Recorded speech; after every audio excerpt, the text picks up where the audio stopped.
Hello viewers, আসসালামু আলাইকুম। সবাই কেমন আছেন? আজকে আমি রান্না করব লইট্টা শুটকি ভুনা। আর লইট্টা শুটকি নিয়ে আসছে আমার বোনের ছেলে কক্সবাজার থেকে।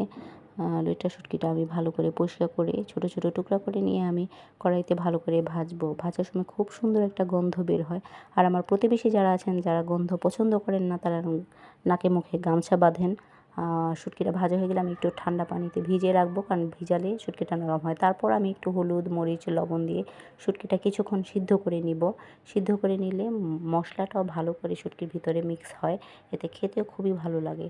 এই তো আমার শুরু হয়ে গেলো পেঁয়াজ কাটাকাটির পালা, আর শুরু হয়ে গেলো কান্নাকাটি। আপনারা কারা কারা এরকম কান্না করেন আমাকে কমেন্ট করে জানায়েন, কারণ জীবনটা মনে হয় ফানা ফানা হয়ে যায় এই পেঁয়াজ রসুন কাটতে কাটতে। খুবই বাজে লাগে আমার কাছে। শুটকি সিদ্ধ হয়ে গেছে, আমি এখন পেঁয়াজ আর রসুন ভালো করে সরিষার তেল দিয়ে রান্না করব, কারণ সরিষার তেলটা আমার কাছে খুবই ভালো লাগে। এতে আমি স্টেপ বাই স্টেপ সবগুলো মশলা দিব, লবণ, মরিচ, হলুদ, ধনিয়া যা আছে দিয়ে সব কিছু আমি একটু পানি দিয়ে ভালো করে কষিয়ে নেব। কষিয়ে নেওয়ার পর আমি ঢাকনা দিয়ে সুন্দর করে ঢাকবো। আস্তে আস্তে শুটকিটা যখন হতে থাকবে সুন্দর, যখন ভাজা ভাজা হয়ে যাবে, একটু ভাজলে ভালোই লাগে। আর খুবই সুন্দর একটা কালার চলে আসছে।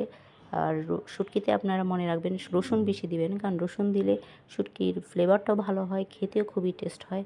আপনারা যারা শুটকি পছন্দ করেন ঠিক এভাবেই রান্না করবেন। সেই পর্যন্ত সবাইকে জানাচ্ছি জুম্মা মোবারক। সবাই ভালো থাকবেন, সবাইকে শুভেচ্ছা রইল। আল্লাহ হাফিজ, টাটা।